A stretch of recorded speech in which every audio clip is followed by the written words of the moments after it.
young lover, Olympics to. Bossing! Ay, pero Kumusta, Bossing? ayos Paano lang. bang, balita kayo sa TV? Alin doon? Ang Venus na ating Pilipinas, nakatungkol sa boss, Olympics. Ah, oo, yung si Carlos. Ganun, no? Oo. Naalala ko tuloy yung bayaw ko dyan, boss. Bakit? Di ba? Yung champion sa palarong pambansa yun. Atleta rin yun. Sa Olympics na yun, boss. Kasama yun. Wow! Atlanta Olympics. Kasama yun dati sa Atlanta Olympics. Oh, ano yan? 400 meter gas. Ba? My Kalaban niya si Usain Bolt. Using Bolt. Eh, hindi nag-champion ah. Nag-champion yun. Pero hindi dapat yung magka-champion. Yung si Bayaw ko dapat magka-champion. Wala, paano naman nasabi? Disqualified, boss.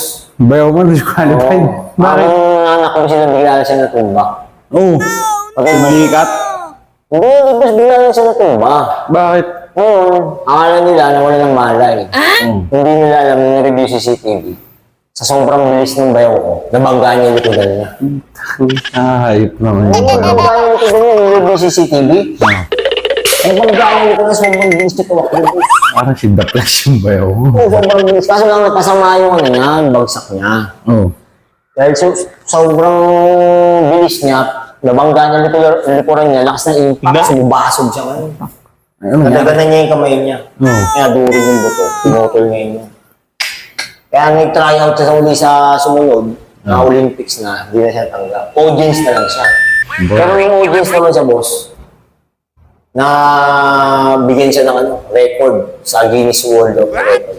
Audience na bigyan ng Guinness? Paano? Audience sa palakpak. Isa na lang kami yung boss, pero nakapalakpak kami. Isa na lang pero nakapalakpak. Paano pumalakpak?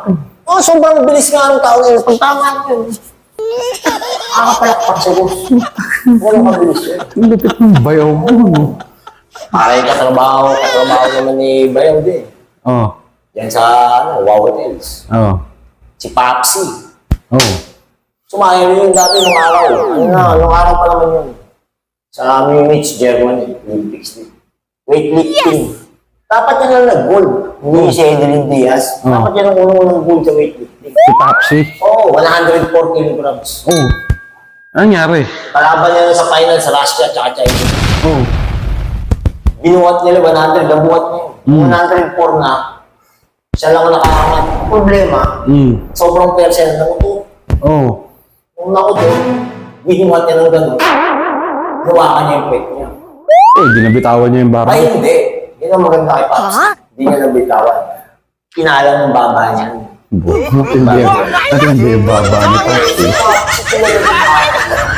Pinagawin niya sa lining. Pero Siya pinakamagaling magtupi ng kumot. ano naging pinakamagaling mag-ganyan? Nilatag niya yung kumot ng gano'n. Pantay na pantay ang brand pag tinupi niya. Ipitin niya ng baba niya ni Papsi. Diretso lang. Ba? Ano naman? Hindi yung baba ng Papsi na. Kaya kung sasabihin ko sa Olympics, mas marami Pilipino dapat na hindi na nabili. Mga na-discrash. Yung bayaw mo, tsaka si Papsi. Sige, mauna na ako.